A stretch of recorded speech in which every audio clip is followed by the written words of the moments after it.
ქართველი ქალები. მოგესალმებით სულ ყველას, ახალი რუბრიკა დავიწყეთ გმირი ქართველი ქალები. ჩემი მთავარი მიზანი არის, რომ რაც შეიძლება მეტმა ადამიანმა გაიგოს მათ შესახებ.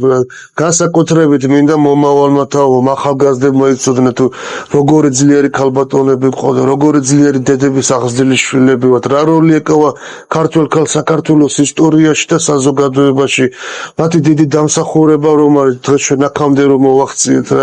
აი ეს მინდა რომ რაც შეიძლება მეტმა ადამიანმა გაიგოს და ერთი თხოვნა მექნება თუ მოგეწონებათ ეს ვიდეო გავრცელებაში დამეხმარეთ ხო რომ მივიდეს მათ ყურამდე რა ვიზეც ამავს გათვლილი განსაკუთრებით მინდა მართლა აი მომავალმა თაობამ იცოდეს რა აი ვისი შვილები ვართ როგორ მოვედით აქამდე რა ქართლის დედის ძეგლის რო შეხედავთ ხო აი მაშინ რომ მიხვდებით ქართველი ქალის, ქართველი დედის ხასიათს, ხო ერთ ხელში ხმალი უჭირავს, მეორე ხელში ფიალა, ძალიან მაგარი ძეგლი არის რა.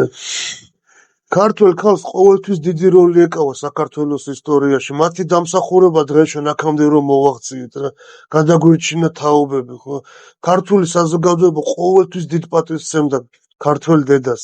აი ახლა მაგალითად მინდა ერთ სიტყვა მოვიყვანო, დედაკაცი უფრო ბავშვების პატარებისთვის რა დაუკვირდით სიტყვა რას გვეუბნება ხო არსად არ არსებობს სხვა ქვეყანაში ეს სიტყვა გონი მარტო ჩვენ ლექსიკონში იხმარება რა რას ნიშნავს ესე იგი მაშინ ძველად ოჯახში დედა იყო ქალის და კაცის ხო იმიტომ რომ ქართველი კაცი სულ ომში იყო სულ ხმალს იქნებდა ხშირ შემთხვევაში იღუპებოდნენ და უწევდა დედებს შვილების აღზრდა სამშობლოსთვის ხო მათ კისერზე გადადიოდა ეს ყველაფერი აი ოდნავ თვალები დახუჩი და წარმოიდგინეთ იმ დროს მარტო დარჩენილი თუ რა რთული არის შვილები გაზარდო არ არის მარტო აღზარდო ხო გმირად სწორედ მათი დამსახურება ჩვენ რო გმირები გვყავს რა გმირი დედების დამსახურება არის ხო გმირი დედები ძიან ყოველთვის გმირ შვილებს რა საქართველოს ისტორიაში ძალიან ბევრი გმირი ქალბატონი არსებობს აი მაგალითად ავიღოთ ქეთევან დედოფალი შუშანიკი ხო ეხლა რო შუშანიკი მასხრა დაიგდეს და დასცენიან და რაღაც აბუჩათ ესე არ შეიძლება შველებო მართლა არ შეიძლება რა ეგ რომ არა დღეს ჩვენ ან მოვიქნებოდეთ ქრისტიანები ან არა ყველაზე საჭირო მომენტში დადგა მედგრად რა და მტკიცე ხასიათი გამოავლინა ხო და თავისი სიცოცხლე გასწირა ქრისტიანობისთვის ხო და ამაზე ქილიკი როგორ შეიძლება და შეიძლება ჩვენი ბრალიც არის მასწავლებლები სუდად მოგაწოდეთ და მოგაბეზრეთ თავი ამ შუშანიკის წამებით რა რაღაცა უნდა მოვიფიქრო და შევცვალოთ აუცილებლად მიდგომა თორე შუშანიკი დასაცინი არავისი არ არის რა ასევე არსებობენ ისეთი ქალბატონები რომლებიც ნაკლებად ცნობილები არიან საზოგადოებისთვის ჩემი რუბრიკით მათ გაუწევ პოპულარიზაციას აუცილებლად რა რათა ყველა მიცოდეს თუ რა ღვაწლი გასწიეს მათ საქართველოსთვის აი მაგალითად ავიღოთ კატო მიქელაძე მე ჩემ გოგონას კატო დავარქვი კატო მიქელაძის საპატივსაცემლოდ რა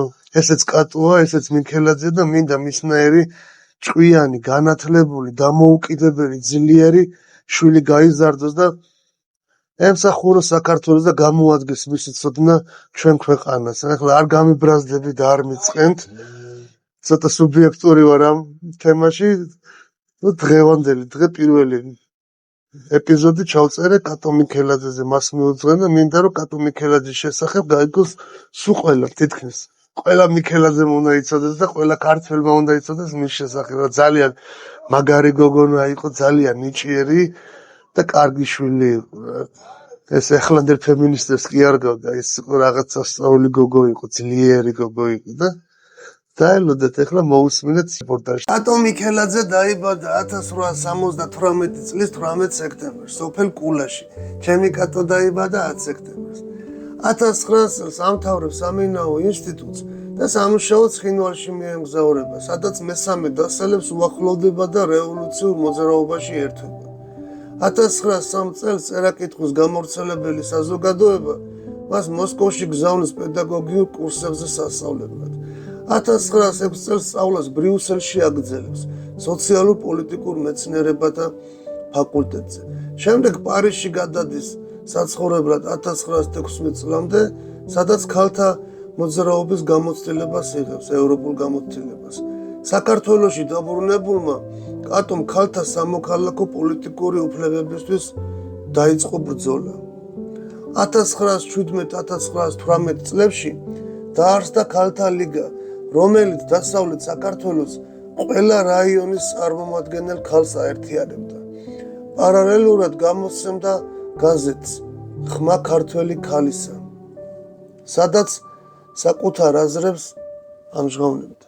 არსებულ უსამართლობასთან საბრძოლველად საჭიროა ქალებისათვის არა მამაკაცების კუჩში დევნა, არამედ საკუთარი ინდივიდუალურობის განვითარება, რომ პოულობდნენ სულიერ კმაყოფილებას თავიანთი პიროვნული სიმაღლით, რათა ორთავის სქესის აზროვნებითა და განვითარებით შესაძლოა იყოს იმ სიცარიელის ამოვსება, რომელიც ერთი სქესის გონებრივმა და სულიერმა უმოქმედებამ წარმოშვა.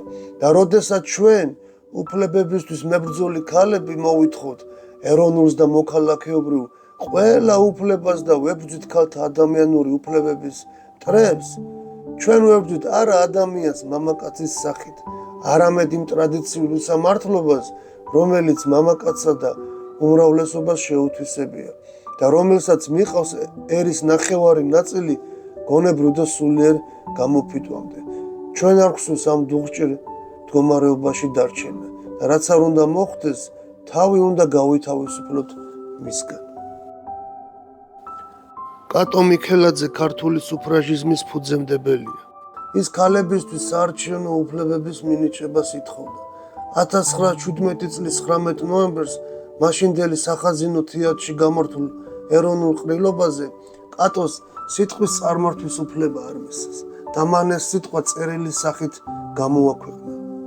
1919 წელს საქართველოში გამართულ დამფუძნებელი კრების პირველ არჩევნებში მონაწილეობა მიიღეს მოქალაქეებმა განურჩევლად სქესისა, ეროვნებისა და რელიგიური კუთვნილებისა, რაც მაშინ განვითარებულ ქვეყნებშიც კი არ არსებობდა. გაზეთი, რომელსაც კატო მიქელაძე გამოსცემდა, დაიხურა. კომუნისტებმა ბურჟუაზიული გარყვნების ქადაგებელი უწოდეს. კატო მუშაობდა 1920 წელს სიღნაღში პედაგოგად, მოგვიანებით გაწევრიანდა მწერალთა კავშირში. ცხოვრობდა მატერიალურ გაჭირვებაში, მაგრამ სულით მდიდარი იყო. 1940 წლიდან ფრანგული ენის კერძო გაკვეთილებით ირჩენდა თავს. კატო მიქელაძე 1942 წელს გარდაიცვალა. მისი საფლავი დაკარგულია. ერთი საუკუნე გავიდა და მისი იდეები კიდე აქტიურია.